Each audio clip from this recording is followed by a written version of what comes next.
Yeah,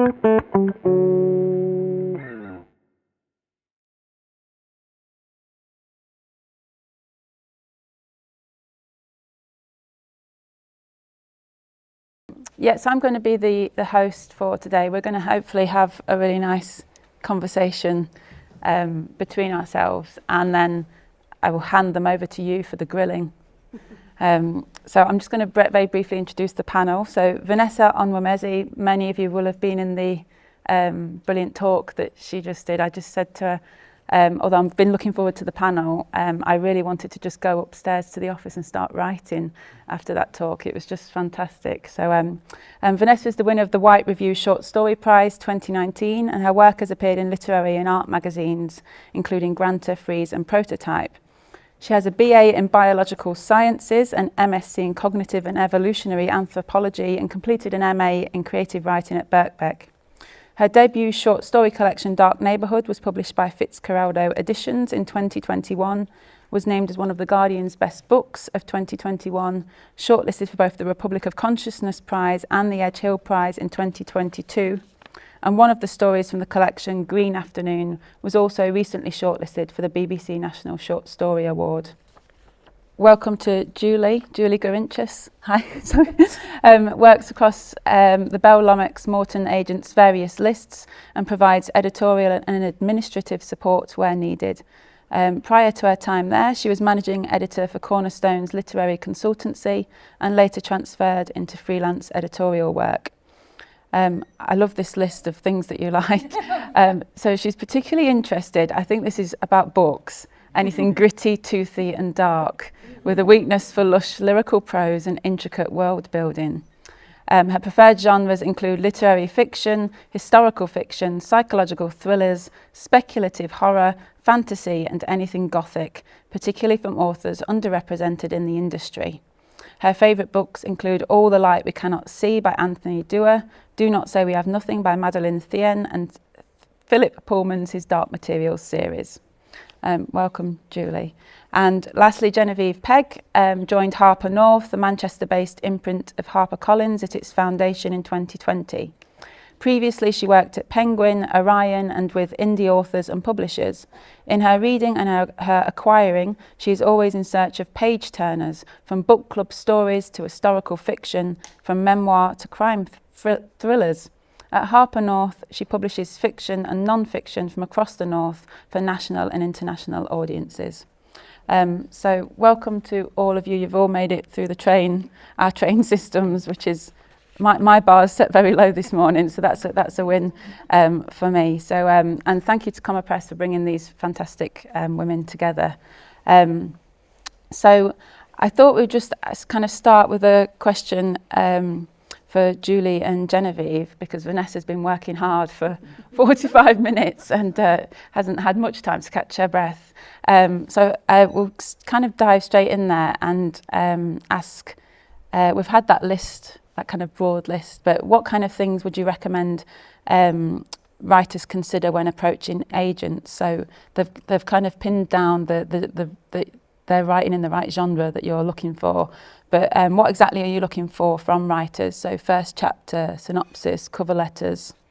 I'd say, can everyone hear me? Cool.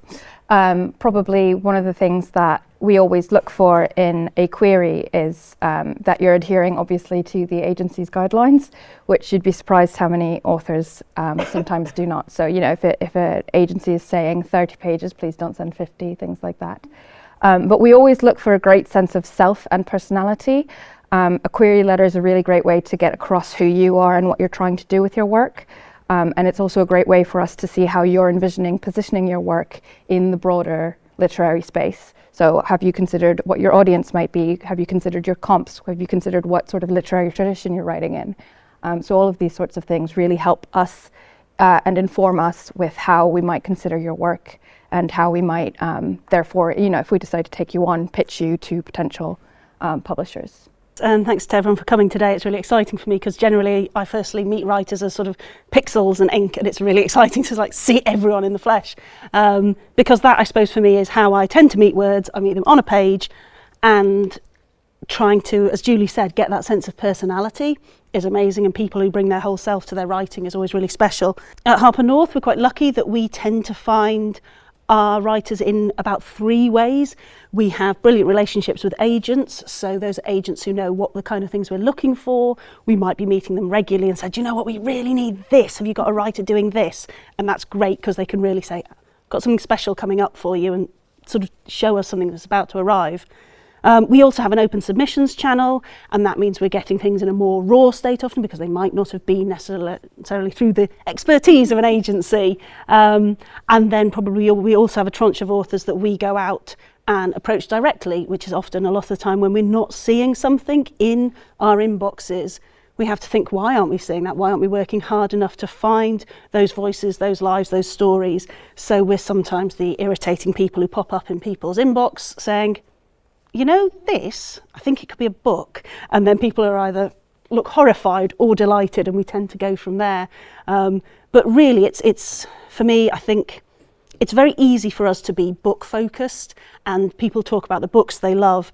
But one of the things I find in those early conversations with writers who are on that journey is talking about what we're all ultimately trying to do, which is connect with readers. So as much as we probably all love books in this room, I'm always interested in how writers feel about their audiences and their readers.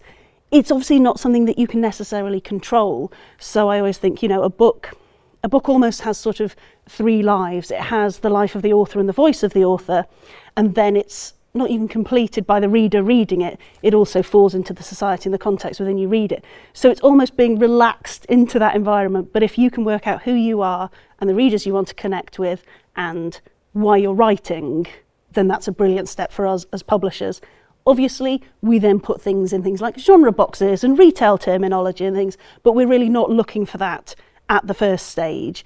And I always think, I know it's always really tempting when you're trying to sum up your book to say what it is, to go for the craziest, it's this meets this, and pick 2 of the furthest apart things you can think about, because that sounds crazy and new. But sometimes actually a more honest, close comparison sort of helps. It's a bit like this and a bit like this, or inspired by this, is sometimes all you need. And you know, it's part of our job in the industry to help find those places. But understanding either writers you admire or points in your life that have maybe inspired your writing tends to give us that first connection. But obviously, I'll hand over to someone else before we get to the exciting bit, which is the moment you read the first words, and that's usually when we start to know where it's going. Thank you.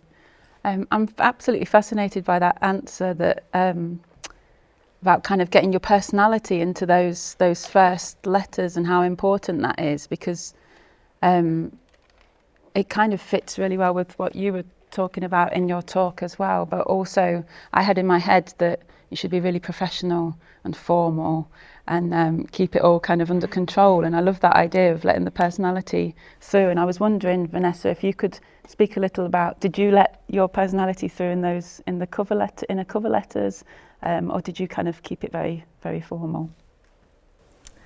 I definitely kept it true to myself, as you were saying. And that comes in so many forms. Like, as you were saying, you don't have to be crazy, and now you've heard me talk for about an hour, you'll know that I have a particular tone. And so in my covering, I wrote a covering email that I attached with, to which I attached my manuscript. And I used the same one for those agents and publishers that approached me and those that I was approaching cold, more or less. No, I think I added a bit more about my biography and where I was hoping to go for the people I was approaching cold. But the ones that had approached me, I think I added a bit of, I feel like I'm outing myself or something now, like a line from like a philosopher I really like to read. I said that I kept this in mind while I was writing the story. I think it was Simone Weil, and the quote was, not to judge, all faults are the same, or something like that. Because a lot of the characters in my stories are like going through the worst times in their life and have done things that are not admirable, or are doing things that aren't admirable.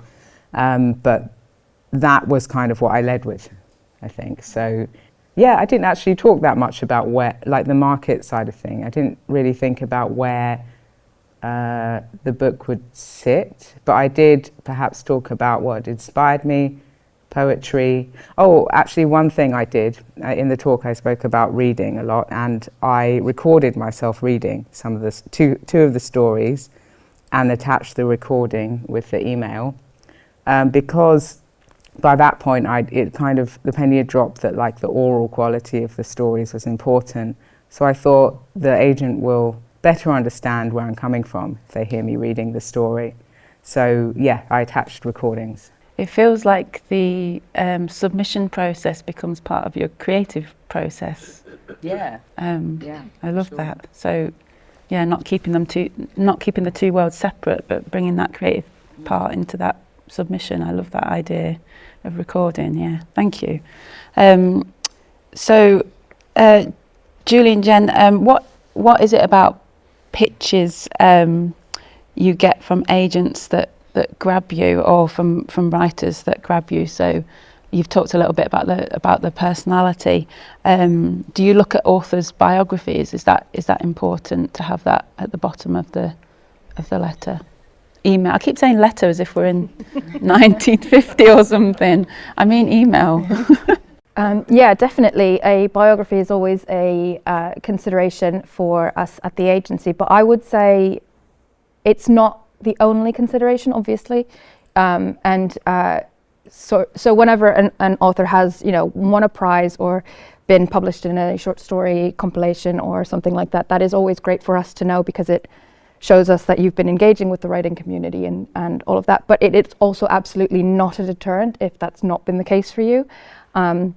But more than anything, a biography, I think, is really, as I mentioned, the personality is a really important thing, but it's a way for us to understand who you are and where you're coming from, and perhaps a little bit of what your life experience is. So I always do read them. I know some agents who don't read the query letter, don't read the synopsis, just go into the material cold. That's not me, because I like to know, where the person is coming from, what their background is, what perhaps inspired them to write a story. If someone has traveled the world and lived in 14 different countries, and therefore they're writing about someone who's also traveled the world and lived in 14 different countries, I might consider their experience writing on this subject to be more authentic than someone who has, lived in the same town their whole life. So that's always important as well. But in terms of what grabs me in a pitch, I love what Jen was saying about the comps and, taking the absolute wildest things you can think of and meshing them together because it feels fresh and original. But equally, the honesty of it is really important as well. And I think whenever you can articulate what sort of the bones and the heart of your story are in a way that both feels fresh and innovative, but also, as Jen was saying, true to the story. And I know this sounds quite trite because it's really difficult to get right. That's always something that will really grab me. So, for example, one of the authors that I currently co-represent with one of my colleagues, his pitch was that it was an alternate history set in Cornwall in the 1700s. But the way he phrased it in the email, and I can't remember exactly how he did it, but he managed to weave together folklore that he'd been researching for years and years and years with a new fresh take on the conflicts between religion and fae and folk traditions. And that was really grasping to me because he understood as well, based on my biography on the website and on my colleague John's biography, that was exactly what we were looking for. So he was able to tailor that pitch specifically to us and really capture our attention in that way. And so that was really helpful as well. So researching the agent that you're pitching to and figuring out how to tweak that pitch to the agent's interests will also be really helpful in sort of catching their eye, I think. And yeah, I mean, I probably, make it sound easy because I feel like I don't look for much in that covering pitch or email letter, but I realise it's often harder to write short than it is to write long. So I know it seems simple and you're like, oh, there you go, it's just a couple of paragraphs and a side. But for me, yeah, I suppose like Julie, I do tend to read that pitch first before I go to the words. It's kind of a moment where I hold my breath. And so, yeah, I just love to hear a little bit about why you write, what it is, what has inspired you. It could be, it's different things for different genres. And yeah, maybe a little biog. if you are in a writing community, that's great, and you might have organisations or prizes or other sort of forms of writing you might have tried out, but equally it might not be. You know, I've got a writer who's a crime writer, and she works in a school for excluded kids. So for me, knowing that actually her slang is more up to date than mine or any other copy editors will ever be. She's, you know, incredibly connected to those people, and that sort of sense of, yeah, this is where I'm coming from was really valuable in sort of understanding her. Inevitably, when you take on a writer and you work with a writer, you find they've got all this other stuff, so it doesn't have to be exhaustive. It can just be a couple of little things, really. And when it comes to a synopsis, I think they can be different beasts. They can be the full synopsis with all the spoilers. It can be almost like a cover blurb. It kind of how you approach them feels different to different writers and different projects. But I always feel if you're at the stage where your synopsis is pages and pages and pages, it's probably an internal sign that maybe you just need a little bit more time with it, because I'm always aware it's a privilege that I've been trusted with people's words and how exposing and strange it can feel putting them out into the world. And some people have already started that process of sharing with beta readers, with partners, with friends, or with a writing group. But for some people, that moment they hit send is the first time. You know, we published a writer and he hadn't told anyone that he was doing this, and I thought, well, that's a huge honour that we get to see that for the first time. But it is a letting go, and I think being able to have a bash at distilling it into a synopsis is sometimes an exercise in just taking that little bit of space between you and your writing, and perhaps starting to see it as something that's out in the world, as something that's sort of still connected entirely and sort of umbilically to you.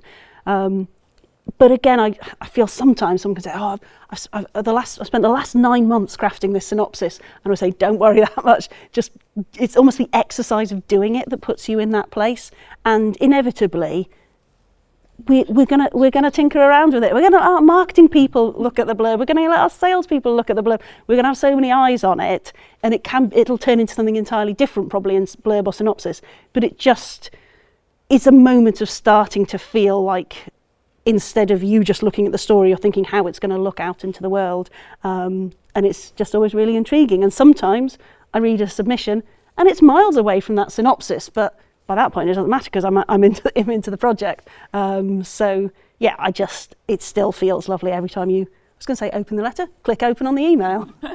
Yeah, thank you. I think that's really lovely to hear as a writer, that honour that you give, respect that you give to the work, and that it's an honour still to read it. It's really, really nice to hear that, because it's easy to forget that sometimes when you're going through the submission process, right? There's lots of nods in the room. So I just wanted to go just to ask Vanessa. You talked a little bit about it in your talk, but I wondered if you could expand on it a little bit about what it was like to work with. Firstly, I think because you said you got editing in the MA workshops, and then it was a different editing process with the agent, and then with your editor.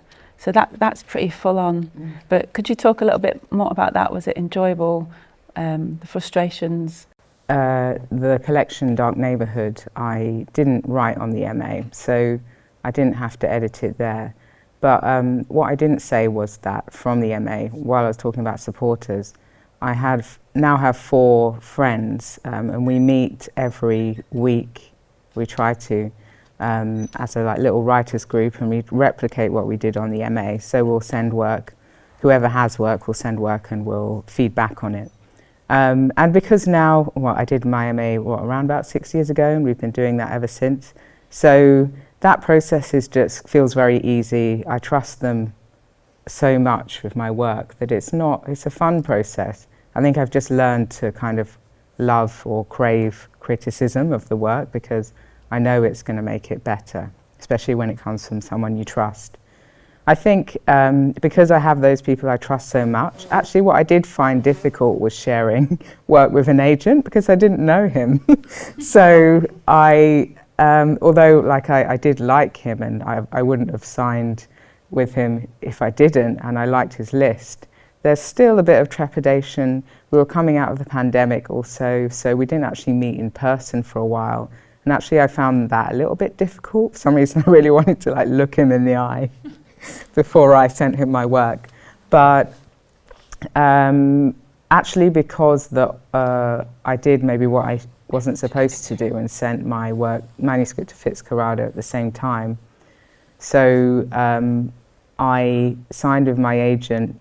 I did that in December. I think he had read it over Christmas, and then after coming back from holiday, I think I signed with him maybe at the end of January, and the offer came in from Fitzcarraldo about March.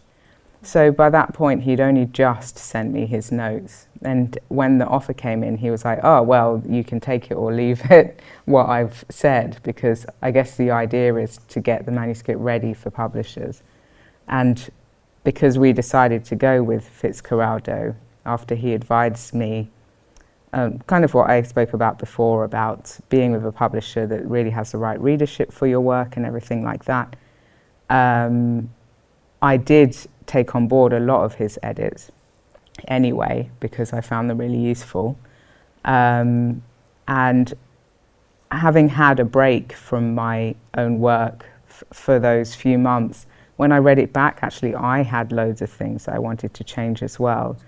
Perhaps because I'm a bit used to like the editing process and having a lot of feedback all at once, I kind of just amalgamated it all and just went at it like that. And then at some point came in the edits from Fitzcarraldo as well.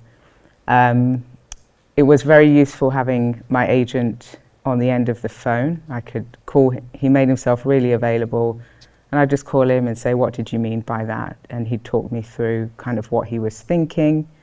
The editorial process with Fitzcarraldo was more or less the same. Like, generally, everyone kind of agreed. We all agreed on where the weaker points of the collection were. So we had very few occasions where there was completely contradictory advice. I know in workshops in my MA that did happen. One person would say this and somebody else would say the complete opposite. And I think that kind of training on the MA taught me that that you have to go with what resonates with you. Sometimes somebody's feedback is more related to the story they would have written or they would like to read rather than what you're actually trying to do. And I think it's good to learn early how to discern that.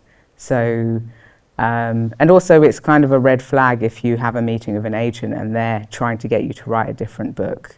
So I think it's like having those first few workshops taught me very quickly what to disregard and what to take on board. As I said earlier, I can't remember how long it took. I think we started editing, this is me and Fitzcarraldo, in about April. I got my notes.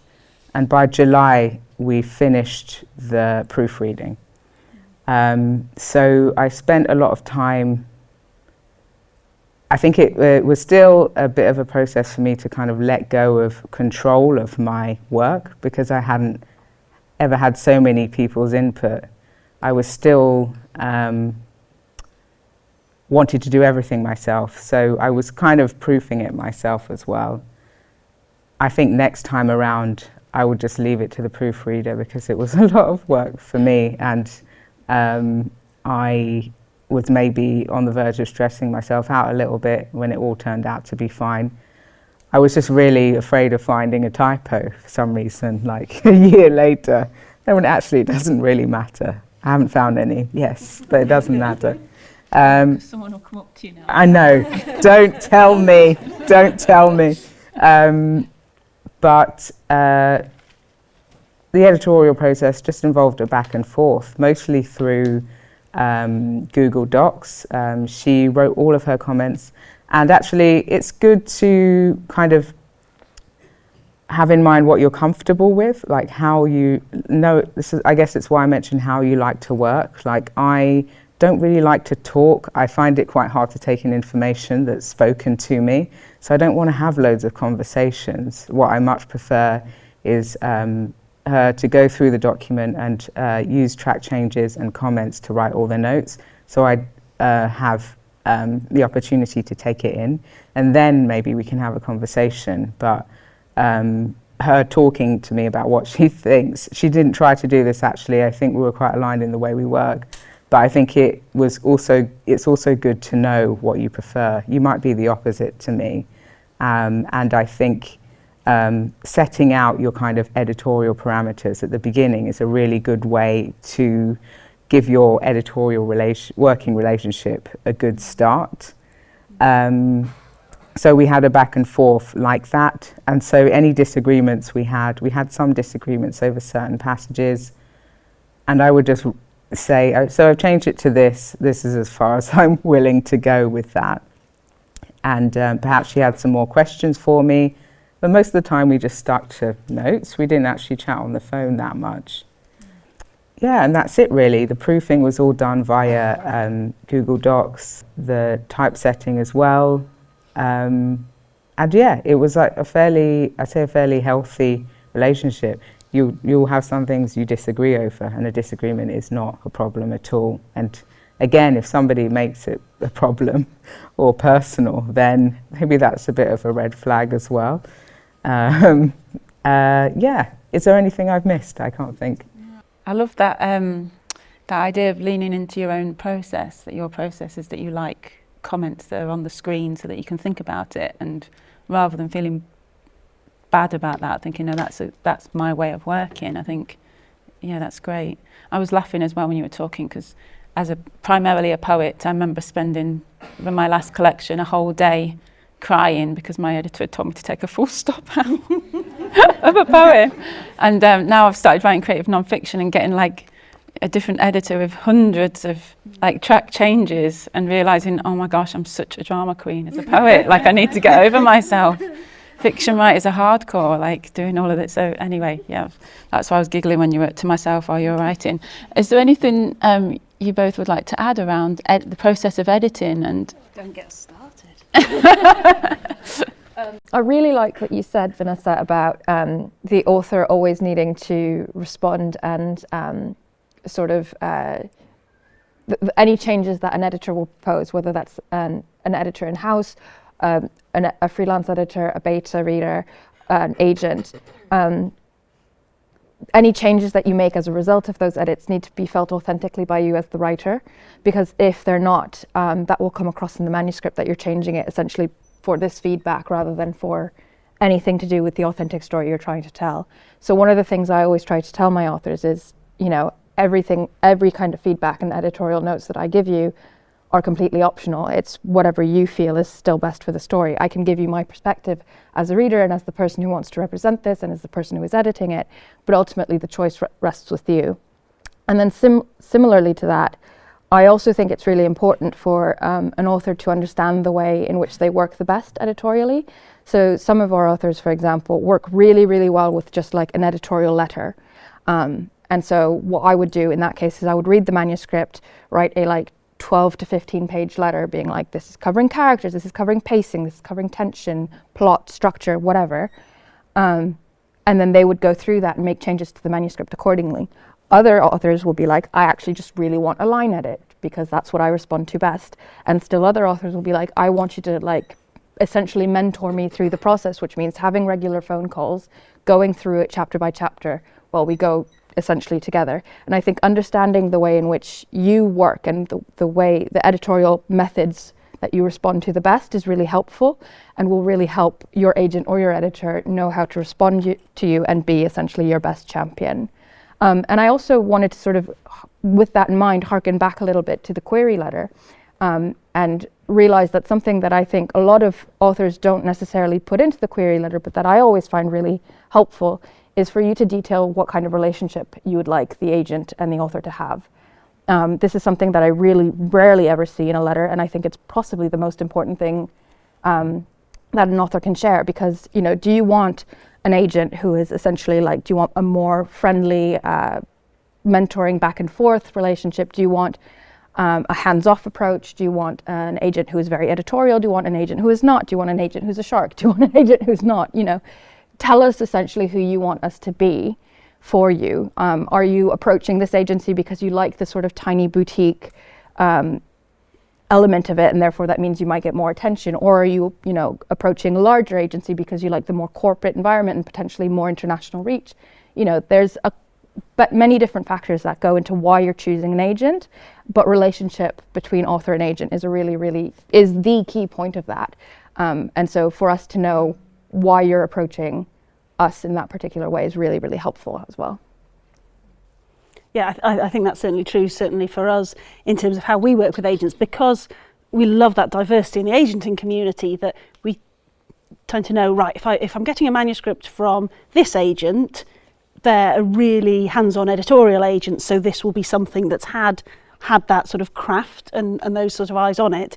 If I'm getting it from certain agents, they are primarily, their favourite bit is the deal, and they might not have finished reading the manuscript, let's be completely frank sometimes, especially if it's come from an international place and they've got other agents or publishers on it. So we approach manuscripts differently according to how we found them.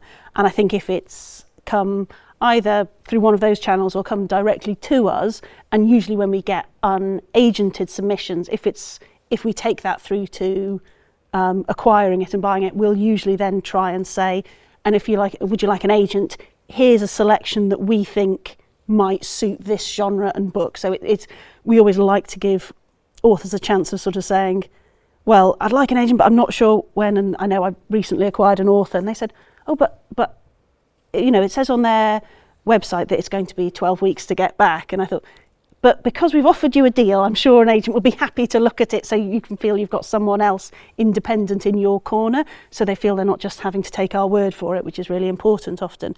And I think the thing that I always think about, and what Julie and Vanessa were saying, is hopefully you've agreed early on what the book is, and that can come from the pitch letter, it can come from the acquisition conversation. And to me, and I like an awful metaphor, there's a reason why I'm a publisher, not a writer, you're basically agreeing what kind of house it is. So if you think this is a really cool, minimalist, modern house or a cute country cottage, you've had that conversation.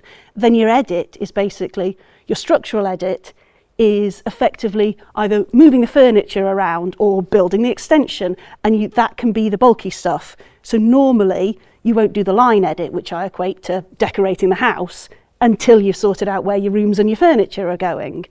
Obviously, you meet manuscripts at different points. Sometimes they've had the structural edit done, the shape is there, the form is there, and you're just sort of walking through the house saying, oh, well, this could do with a lick of paint, or I'm not sure this room's quite right. So you do that sort of bit. It depends what stage you meet a story at, according to what the edit's going to be like.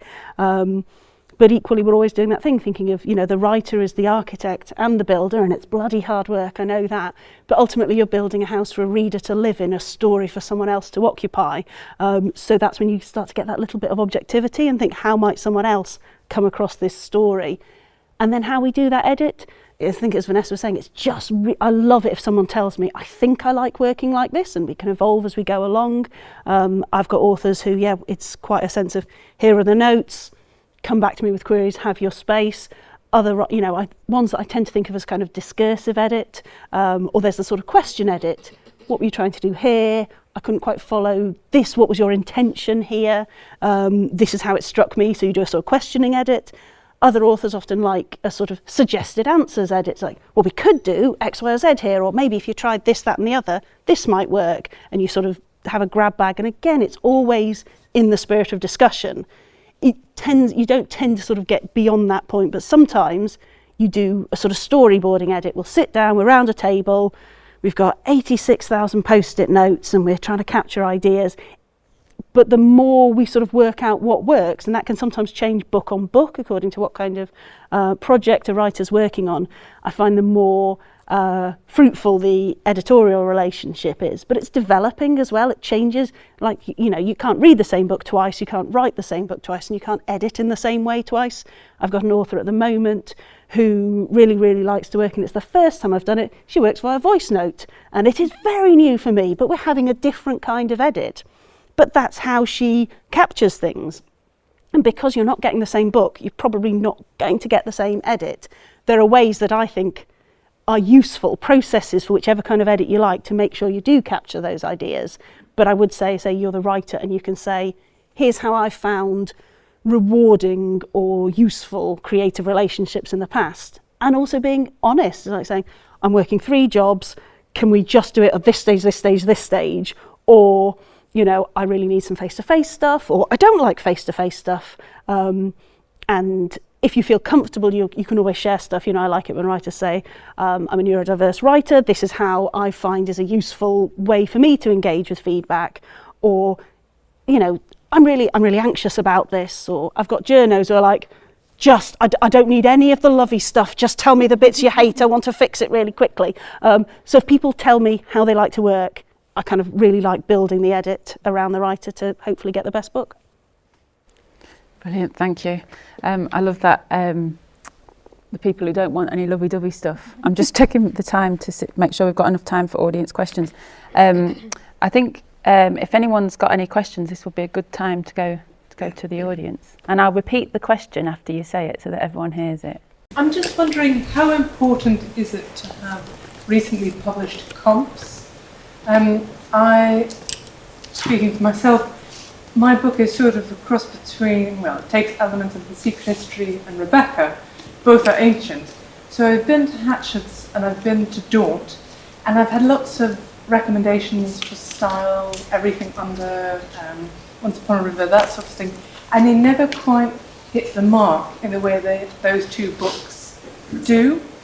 But I understand having a broader understanding of contemporary publishing is essential. What is it from your point of view?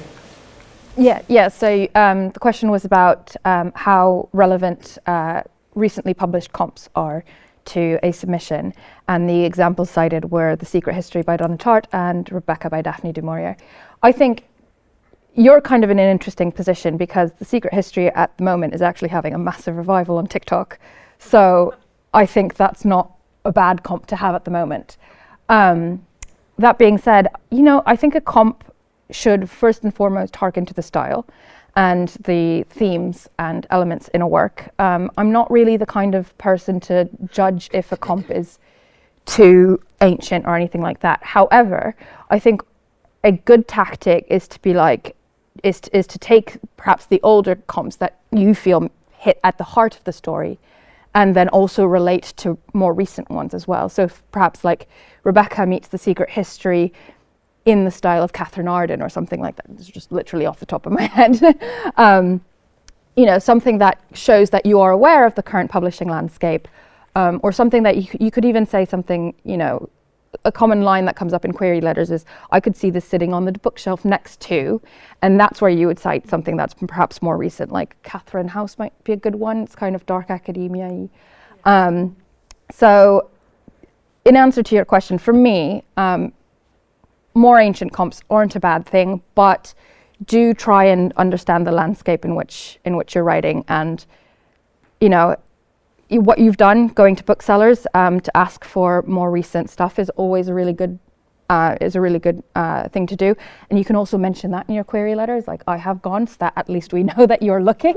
But yeah, I would say that's not a massive problem. I would say, however, on the subject of comps, do at least have a book comp, because I've received quite a lot of queries that are like, two TV shows meet each other, and that's obviously quite a different medium. And so it's quite difficult for us to sort of judge how that might be sitting in a literary space when you say, like, this is Miss Marvel meets like Sense8, I don't know. So yeah. Thanks. Yeah, I think that's the biggest thing I'd echo from Julie's is I quite love a contemporary comp, because it does help. Often if you just take either something, you know, it's the unpublished version of a third draft of this author that people won't have read, or, you know, and it just doesn't give us that instant grab. A contemporary comp is quite useful. It doesn't, you know, again, we're going to go in and fiddle around with those comps, but those comparison titles, it doesn't have to be slavishly close. It can just be exactly, I think readers who picked up this might like this. And I would bear in mind that most of us, when we read things, if we've read something we've loved and we're looking either to stay in that mood or something similar, we're not looking for the essential same experience, emotional connection, knowledge share, whatever it is. So I think it's really something that stays in that literary mood, rather than thinking this delivers bang the same, you know, cocktail that this book does. I was, as you were speaking, I was kind of thinking if I did that. I don't think I did, actually. You know, there are, as like agents are people too, and they all have their preferences, they all have particular things they go for. I think you've all heard, because of I guess my background is like really not literary in the sense that I didn't really come to literature until a bit later in my 20s. So I still feel like I'm playing catch up with that actually. I'm still like reading through classics. I'm still, I'm not holding it up as something that I'm proud of, like I've read one book and that, whatever. Like I love reading, I'm just catching up with it. So actually, while I was writing my collection, a lot of the authors I was really getting into at that time have long passed. I was still on Nabokov, I was Kafka, Borges, all of those writers. So those are the writers I talk about the most, and they're the writers I would mention. Contemporary landscape, it was a bit unknown to me at the time. So yeah, I didn't include any comps. I included a little bit of like philosophy. And I suppose in substitute for that, I think I also included some poetry as well. In substitute for that, I put my recordings, because I thought, for me, I felt there isn't a better way for you to kind of understand where I'm coming from. I couldn't think of a better way to say it other than to just show the agent. So that's what I did. And I think, again, although I know prizes aren't the be-all and end-all, I think having won a prize helped a little bit, because some of the agents I was approaching, I wasn't approaching cold. So maybe if I hadn't, I might have put a bit more thought into how I might kind of get across what the work is. And in the end, the agent that is my agent, I didn't approach at all. He just read the manuscript. So it was really down to his taste. And the fact that the manuscript was enough for him made him a good match for me, if that makes sense. Well, that's how I feel at the moment.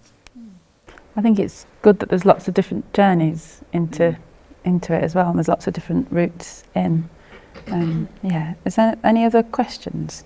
Do you ever get a manuscript, for example, for a novel, and like it, but it's got a big structural problem right in the middle of it, and it doesn't actually work in its current form, but you still take it forward? Or do you, if it's not working, do you just have too much that you get in that you just don't have the time to bother with something like that? This is a question about a manuscript that arrives with maybe a structural problem in the middle. How much time and effort would you take it on, even if it's got some problems you can see?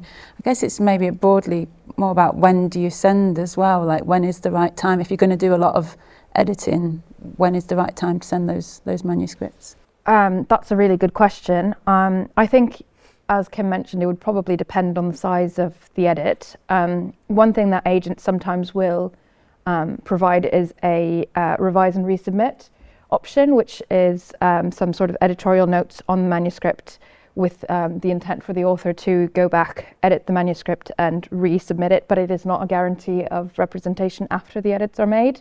Often this happens when the agent really likes the bones of the story and can see that there's something there, but it's just a little bit too much editorial work for something that they're not potentially sure that the author can pull off. So one of my colleagues, John, actually recently did give one of his now clients a revise and resubmit for a sort of YA sci-fi fantasy story. So she went away and reworked the story for about 2 or 3 months and then came back with an edited manuscript, and that's when he offered representation. But that's not always the case. So I always, revise and resubmits are often encouraging, because it does show that there is interest in your work and a genuine appreciation for it. But yeah, I would say it would really depend on the size of the edit involved. If the edit involves, removing an entire character arc or tearing away some of the midsection or something like that, that's quite a lot of work for little guarantee on the agent's part, which sounds a bit harsh, but at the end of things, an agency is a business, and so it's a risk evaluation for us as well. So, if it's more minor structural edits, such as I don't think this particular scene is working and I don't think this action that the main character takes is really true to her as a character. Can we perhaps revise this and see if we can align her actions with her motivation a little better? That's absolutely fine. But if it's larger than that, if you're getting to sort of like the macro stage of editing, then yeah, I would say probably a revise and resubmit, if not an outright rejection, I think.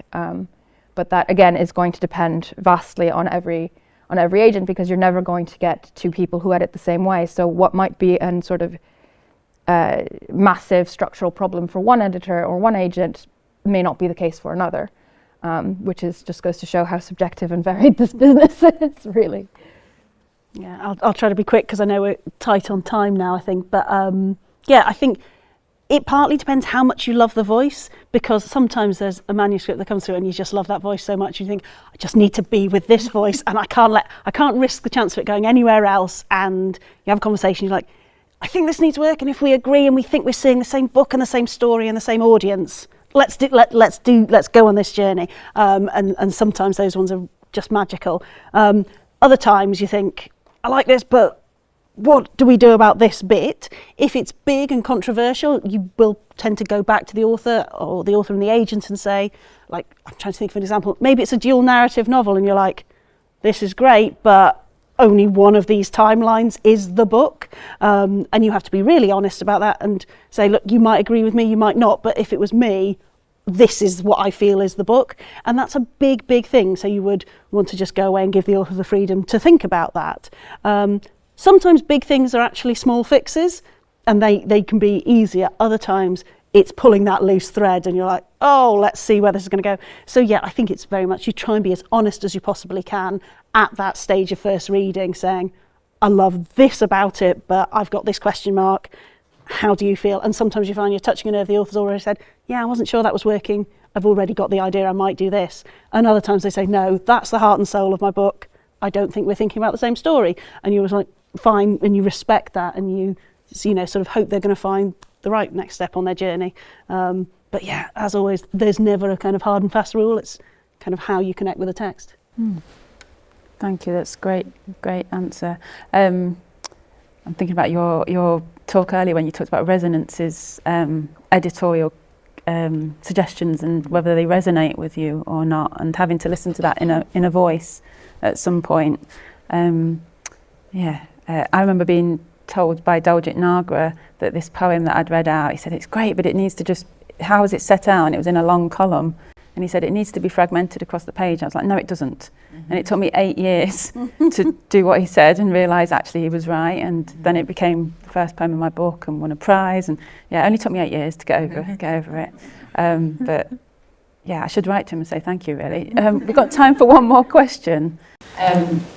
Right. I'm largely a playwright by background, actually, and I'm up to take my PhD here, but have switched across into writing novels. Really, it's a question for the publisher and the agent here on your panel. Have you ever considered approaches from playwrights who are adapting their stage plays into novels? So this is a question about, do you consider approaches from playwrights who are adapting their stage plays into novels? I mean, the first thing I always tend to do is whenever we look at anything that's been in a different medium, I tend to put my hand up and say, I'm not an expert in that medium. So I try to come to it fresh. So if it's already been turned into a novel, then I'll read it as if it were a novel that came to me. If there are sometimes when you have seen, you know, it can be almost any art form, you think, oh, there's something here, then again, you just start that conversation early. It's not a novel, but interestingly, I've published a piece of non-fiction by a writer who's touring a one-woman show. And she was brilliant. She just said, let me just go away and have a think about it, have a go. And we sort of worked on it like that. So I'm always interested in things that come from different mediums, but I tend to be quite honest saying that's not my area of expertise. I love it when I look at a script and I'm like, how's that? You know, word counts on scripts blow my mind, and I'm aware that it's just such a different discipline. So I try and think, here's the bit that I'm used to dealing with, which is the novel or the piece of narrative non-fiction, and see if it works like that. But yeah, just because we're annoying like that, and we do sometimes go to the theatre, or you know, go and see a comic and you're just like, I'd love a book about this. So we'll often ask the question, but often coming from a place of not knowing, rather than saying, if we do this, that and the other, we'll turn a play into a novel. So I tend to be quite brutally honest. Yeah, I think that about the same. I think we have had some people who have queried us saying, you know, I've written plays, I've written a script, and now I'm turning it into a novel. And we always consider those from the perspective of, okay, you're writing a novel, we'll read it as a novel then. But like Jen said, not an expert in that. I have actually a very good friend of mine who is a script writer, and sometimes he and I will share writings because I also write. But I don't write scripts, and so I'll read some of his scripts and I'm like, how the hell do you do this? I have absolutely no idea. You should try and write a novel. But yeah, I think we never have any sort of limitations on, like, we wouldn't say no to a playwright coming in and writing a novel. It's just we would evaluate it as a novel, really, I think.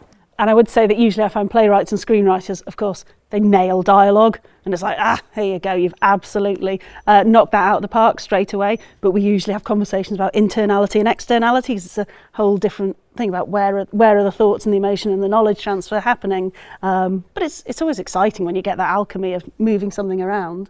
I just wanted to thank you all for being so generous with your answers, and I'm sorry we didn't get onto more questions, but I don't know if you're going to be hanging around and prepared to be accosted at the tea stand or anything. I know, Vanessa, that you're hanging around, aren't you? But maybe let them get a cup of tea first. But please thank our three panelists.